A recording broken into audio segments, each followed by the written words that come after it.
ఈరోజు ఒక మంచి బ్రేక్ఫాస్ట్ రెసిపీతో నేను మీ ముందుకు వచ్చేసానండి. మళ్ళీ ఈరోజు మనం డిస్కస్ చేసుకోబోయే రెసిపీ పేరు ఏంటంటే మసాలా దోశ. దీంట్లో స్పైసెస్ అయితే ఏం యాడ్ చేయకూడదు. దీనికి మసాలా దోశ అని ఎందుకు పేరు వచ్చిందో నాకు తెలీదు. మనం స్టఫ్ చేసుకునే కర్రీలో వీటిల్లో స్పైసెస్ అయితే మనం యాడ్ చేయము అబ్సల్యూట్గా. దీంట్లో చట్నీ అయితే మ్యాండేటరీగా ఇలాగే చేయాలండి. ఇలాగే చేస్తే మనకి బాగా వస్తుంది. సో ఒక 2 పొటాటోలే నేను ఉడకబెట్టుకున్నాను, కుక్కర్లో స్టీమ్ చేసేసాను అనమాట. కొంచెం పసుపు వేసి ముక్కలుగా కట్ చేసి ఒక పొటాటోని 2 పీసెస్ చేసి ఒక 2 విజిల్స్ రానిచ్చేసానండి. విజిల్స్ రానిచ్చేసిన వెంటనే మనం తీయకూడదు. ఒక 10 మినిట్స్ అయినా వదిలేయాలి ప్రెషర్ పోయే వరకు. లేకపోతే ఓవర్ కుక్ అయినా అయిపోతుంది, పొటాటో అంతా డిస్టర్బ్ అయిపోతుంది షేపు. అందుకని అట్లా ఉడకబెట్టి పక్కన పెట్టేసుకోవాలి. తర్వాత ఇప్పుడు చట్నీకి మనం ఫ్రై చేసుకోవాలండి. చట్నీ అయితే ఇలాగే చేయాలి మసాలా దోశకి. ఒక పచ్చిమిరపకాయలు మాత్రమే వేయాలి దీంట్లో. ఒక 4 or 5 పచ్చిమిరపకాయలు. నేను ఒక ముగ్గురికి సరిపోయే వేరే క్వాంటిటీ చూపిస్తున్నానండి. 4 కానీ 5 కానీ పచ్చిమిరపకాయలు వేసుకొని వాటిని నూనెలో బాగా ఫ్రై చేసి, చట్నీ పప్పు అంటారు కదా, సాయిపప్పు, దాన్ని ఫ్రైడ్ చెన్నా అంటారు. ఆ సాయిపప్పు మనం ఒక 100 grams వేసుకోవాలి. 100 grams పప్పు వేసుకొని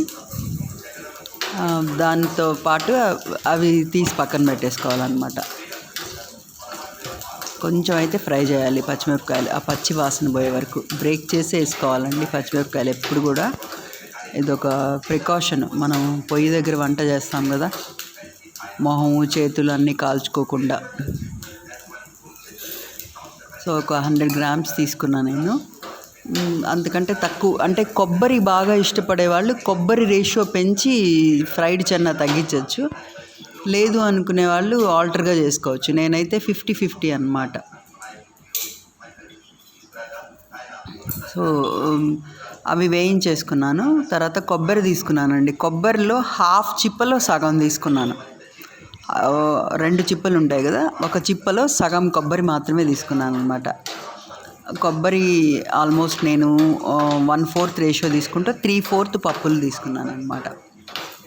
సో ఇవి మనం వేడి చేసేస్తాం కదా, అంటే ఫ్రై చేస్తున్నాం కదా, ఒక గిన్నెలోకి తీసుకొని మిక్సీ వేసుకుంటాము. ఆ గిన్నెలోనే కొంచెం ఒక హాఫ్ మాత్రమే యాడ్ చేయండి ఉప్పు, కల్లుప్పు. ఎందుకంటే ఎక్కువ ఉప్పు పట్టదు ఈ చట్నీకి, మాత్రం ఎక్కువ ఉప్పు పట్టదు. ఇది ఒక ప్రికాషనరీ మెజర్ అనమాట. కొంచెం ఉప్పు ఎక్కువైనా చట్నీ పాడైపోతుంది. మనం వాటర్ ఎక్కువ యాడ్ చేయము ఈ చట్నీలో. సో మీరు 1/2 స్పూన్ కంటే తక్కువే తీసుకోండి ఉప్పు. సైంధవ లవణం వేస్తున్నాం కాబట్టి అది ఎక్కువగా ఉంటుంది దాంట్లో సాల్ట్ కంటెంట్, ఐడిన్, కాబట్టి కొంచెం వేసుకోండి. బట్ అది యూజ్ చేస్తేనే మంచిది. దీనికి తిరగమాత కూడా వేరే అండి, డిఫరెంట్. మామూలు చట్నీలకి వేసే తిరగమాత అయితే కాదు ఇది. సో తిరగమాత అయితే డిఫరెంట్ అనమాట. దీంట్లో మనము ఒక 2 స్పూన్స్ ఆఫ్ మినపప్పు వేసుకోవాలండి. ఉరద్ దాల్ ఉంటుంది కదా, మినప గుళ్ళు వేసుకుంటే ఇంకా బాగుంటుంది. 2 స్పూన్లు మినపప్పు, జీలకర్ర వేసుకోవాలి. ఒక 2 స్పూన్స్ ఆఫ్ జీలకర్ర వేసుకొని, 1 స్పూన్, చిన్న స్పూన్స్ నేను చెప్పేది, చాలా చిన్న స్పూన్స్, 1 స్పూన్ ఆవాలు, 2 స్పూన్స్ జీలకర్ర అండి. అది వేసుకొని, జీలకర్ర ఎంత వేసుకుంటే అంత టేస్ట్ యాక్చువల్లీ. జీలకర్ర, మినప్పప్పు వేసేసుకున్న తర్వాత కరివేపాకు మళ్ళీ వేసుకోవాలి. కొంచెం కరివేపాకు అయితే కొంచెం ఎక్కువ వేసుకోండి, 2-3 రెమ్మలు వేసుకోండి. మాకు ఇంట్లో ఫ్రెష్గా ఉంటుంది కాబట్టి ఎప్పటికప్పుడు కొమ్మలు చించి వేసేస్తానండి. ఒక్క ఎండుమిరపకాయ కూడా వేసుకోండి. ఒక ఎండుమిరపకాయ వేసుకుంటే, అంటే మనం పచ్చిమిరపకాయలు మాత్రమే వేసాం కదా గ్రైండ్ చేసేటప్పుడు, కాబట్టి ఒక్క ఎండుమిరపకాయ మనం వేసుకుంటే బాగుంటుంది, టేస్ట్ ఎన్హాన్స్ అవుతుంది అనమాట. సో అది మనం మిక్సీకి వేయాల్సిన మిక్స్చర్ అనమాట. కొబ్బరి అంటే నేను ఒక 1/4 తీసుకున్నాను కొబ్బరి. అది ఫ్రెష్ కొబ్బరి అయితే బాగుంటుంది. ఒక టిప్ ఏంటంటే, కొబ్బరికాయ మనం కొట్టగానే డీప్ ఫ్రీజర్లో పెట్టుకుంటే కొబ్బరి ఆ ఫ్రెష్నెస్ పోదండి, ఒక 2 weeks ఉంటుంది. మామూలుగా డీప్ ఫ్రీజర్ కాకుండా నార్మల్ రిఫ్రిజిరేటర్లో పెడితే ఒక 3-4 daysకి గమ్మీగా తయారవుతుంది.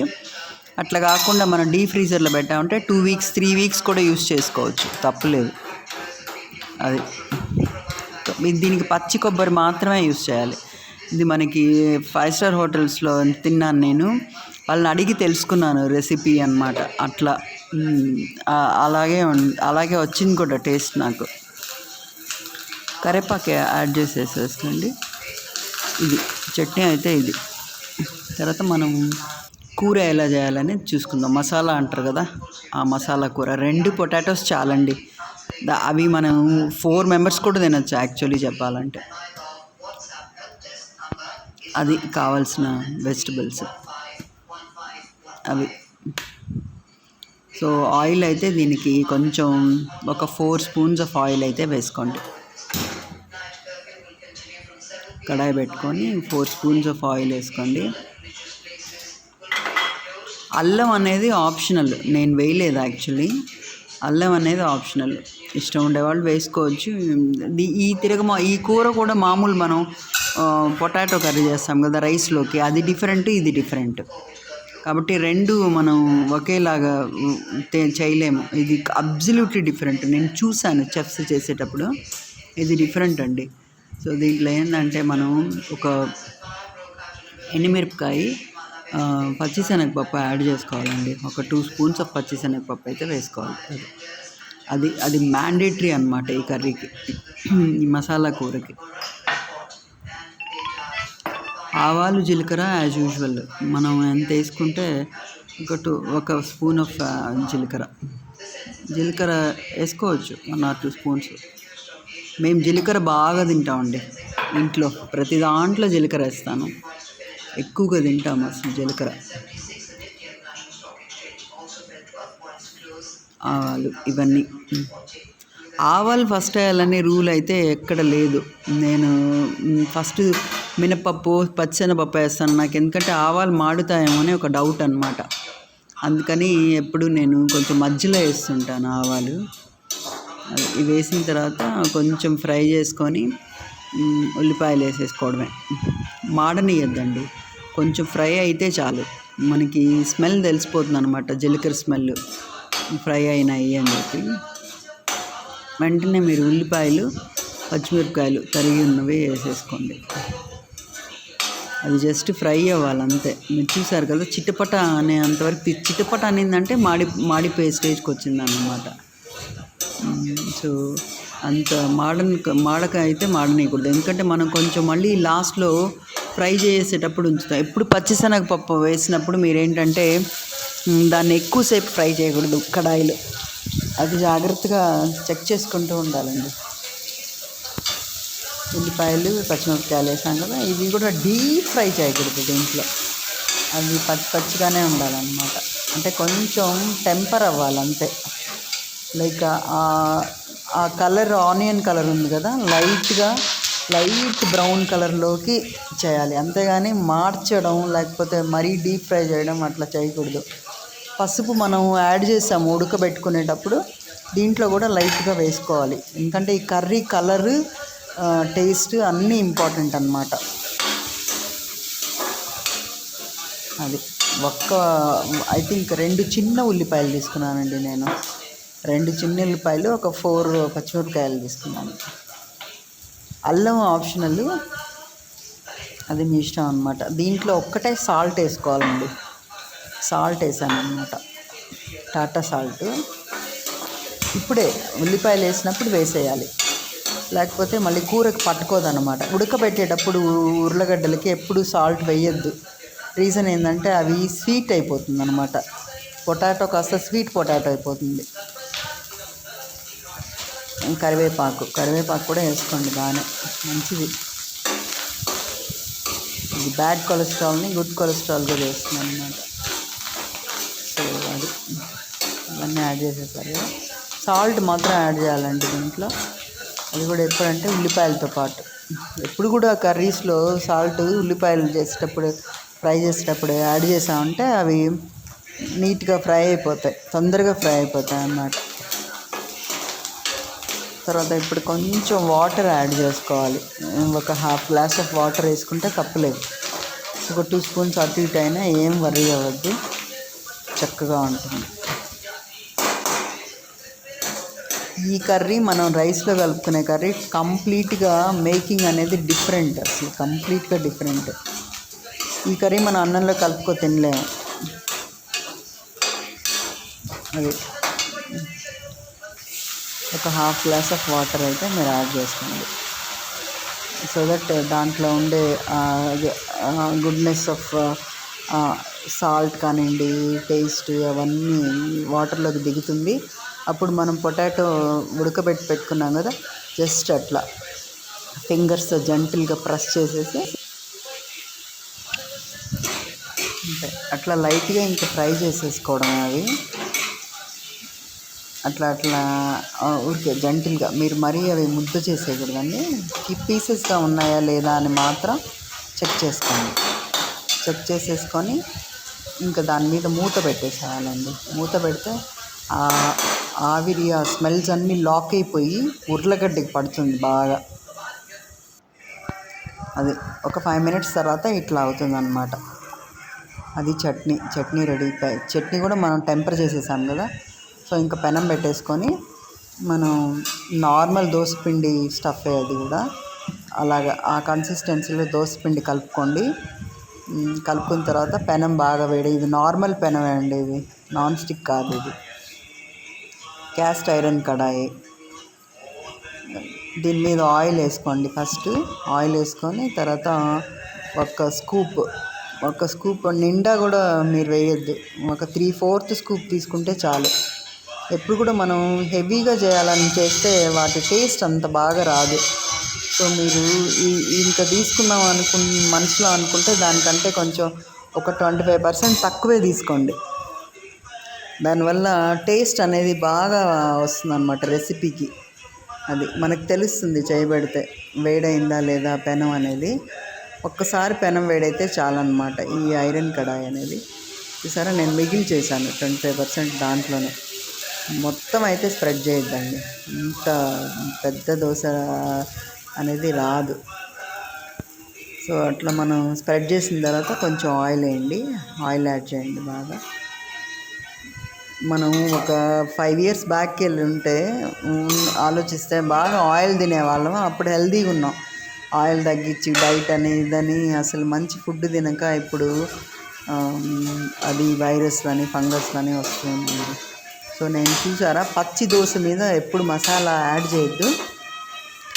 ఒక్క నిమిషం మూత పెట్టామంటే మనకి లాక్ అయిపోతుంది, అదంతా ఆవిరంతా లాక్ అవుతుంది. సో దోశ ఒక్కసారిగా చూడండి, మనకి ఎక్కడ పచ్చి కనిపించట్లేదు, ఇప్పుడు అంతా కుక్ అయినట్టుగా తెలుస్తుంది కదా. ఇప్పుడు మీరేం చేస్తారంటే మసాలా యాడ్ చేయండి. దానికి మసాలా యాడ్ చేసి నేను ఒక 3 షేప్స్ చేసి చూపించానండి. మీ ఇష్టం ఏమైనా చేసుకోవచ్చు. ఇప్పుడు ఇంకా యంగ్స్టర్స్ బాగా చేస్తున్నారు. సో మేమంత టాలెంటెడ్ అయితే కాదు, ట్రై చేశాను చూపించడానికి, ఎందుకంటే చూశాను కాబట్టి. కొన్ని హోటల్స్లో ఆ స్టైల్ అయితే నేను హోటల్కి వెళ్తే మాత్రం డెఫినెట్గా ఒక డిస్కషన్ అయితే ఉంటుందండి ఆ కుక్తో, ఎట్లా చేస్తారు ఏంటి అనేది. సో అట్లా అన్ని సైడ్స్ నుంచి మనం ఎన్షూర్ చేసుకొని వస్తుందా లేదా దోశ అని. వన్స్ ఇట్ ఈస్ డన్, అప్పుడు మనం ఒక షేప్కి మర్చుకునేది అనమాట. ఒక 3 షేప్స్ ట్రై చేశాను.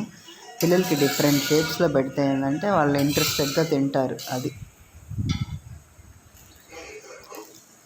ప్రజెంటేషన్ అనేది ఇంపార్టెంట్, టేస్ట్ ఇంపార్టెంట్, ప్రజెంటేషన్ కూడా ఇంపార్టెంట్ అన్నమాట. సో అలాగ చేసేస్తే మసాలా దోశ రెడీ అన్నమాట. ఆల్రెడీ మనం ఒక ఇంట్లో ఆకులు పెట్టుకోండి ఎప్పుడు కూడా, ఎందుకంటే ఏదైనా ఆయిల్ ఉంటే అది మనం ప్లెయిన్గా ఉండే స్టీల్ ప్లేట్ మీద పెట్టామంటే ఏ ఫుడ్ అయినా ఆవిరికి మెత్తబడిపోతుంది. ఎస్పెషలీ చపాతీ, దోశ, ఇడ్లీ మెత్తబడిపోతాయండి ఆ నీళ్లు పడి అంతా. సో ఒక ఆకు మీడియంగా పెట్టుకున్నారు అంటే ఆ ఫ్రెష్నెస్ అలాగే ఉంటుంది. టేస్ట్ బనానా లీఫ్ అయితే టేస్ట్ యాడ్ అవుతుందండి, ఫర్ షూర్గా యాడ్ అవుతుంది. సెకండ్ షేప్ చూపించడానికి ట్రై చేస్తున్నాను, వస్తుందనే ఎక్స్పెక్ట్ చేసి ధైర్యం చేసి చూపిస్తున్నానండి మీకు. సరే ఆవిరిని లాక్ చేస్తున్నాను, మీకు లాస్ట్ టైం కూడా చెప్పాను. టేస్ట్ వెళ్ళకూడదు అనమాట బయటికి. మనం తినే దోశలో వేపర్ అవ్వకూడదు ఏది కూడా. సో అది పచ్చిదనం పోయే వరకు ఆ వేపర్స్ అన్నీ లాక్ చేసేసా అంటే బాగా దోశ స్టీమ్ కుక్ అవుతుంది పైనుంచి. తర్వాత మనం మసాలా యాడ్ చేసుకునేది అనమాట. ఆయిల్లో ఎప్పుడు ఆయిల్ బిన్ ఉంటుంది కదా, దాంట్లో చిన్న స్పూన్ ఉంచుకోండి. అప్పుడు మనకి ఆయిల్ ఒకటి 2-3 టైమ్స్ వేసినా పెద్ద 1 స్పూన్ అవ్వదు అనమాట. అదే చూసారా, అది అసలు ఓపెన్ చేయకుండా తినేస్తారండి పిల్లలు అయితే. మంచి టేస్టీగా ఉంటుంది. 2 పొటాటోలు ఒక 4 మెంబర్స్కి ఈజీగా వస్తాయి. సో ఇది కూడా చిన్న ప్రాజెక్టే, ఇది బ్రహ్మాండమైన ప్రాజెక్ట్ ఏం కాదు. చక్కగా మేమైతే ఈవినింగ్స్ తింటాం. మార్నింగ్ నాకు అంత టైం ఉండదు కాబట్టి ఈవినింగ్ చేసుకొని ప్రశాంతంగా తింటామండి మసాలా దోశ. అది ఇప్పుడు వేరే షేప్ చేయడానికి ట్రై చేశాను, అది 75% వచ్చింది ఆ షేపు. అది మీరు డిఫరెంట్గా ట్రై చేయొచ్చు యాక్చువల్లీ. మీకు ఏమైనా షేప్స్ తెలిస్తే కూడా మీరు చేసి నాకు ట్యాగ్ చేయండి, సో దట్ నేను కూడా ఎంజాయ్ చేస్తానండి. నేను ఎక్స్పర్ట్ కాదు, నేను కుకింగ్లో ట్రై చేస్తున్నాను ఇప్పుడిప్పుడే. అది ఎవ్రీడే లర్నర్ అనమాట నేను. ఇది ఒక షేప్ చేశాను, 2 సైడ్స్ కాల్చుకొని లోపల మసాలా అంతా చక్కగా దోశకి పట్టి బాగా టేస్టీగా ఉంటుందన్నమాట. అది సో ఇది ఒక షేప్.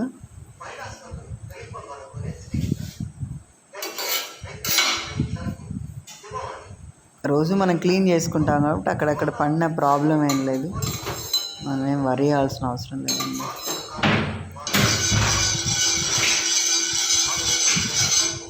అది ఐరన్ కడాయి కాబట్టి ప్రతిసారి గ్రీస్ చేసుకుంటూ ఉండాలి. సో ఇది ఒక షేప్ చేశానండి. ఇది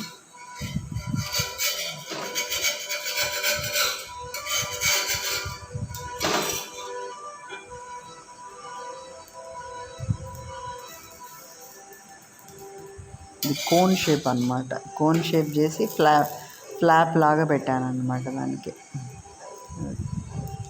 so that's all for today.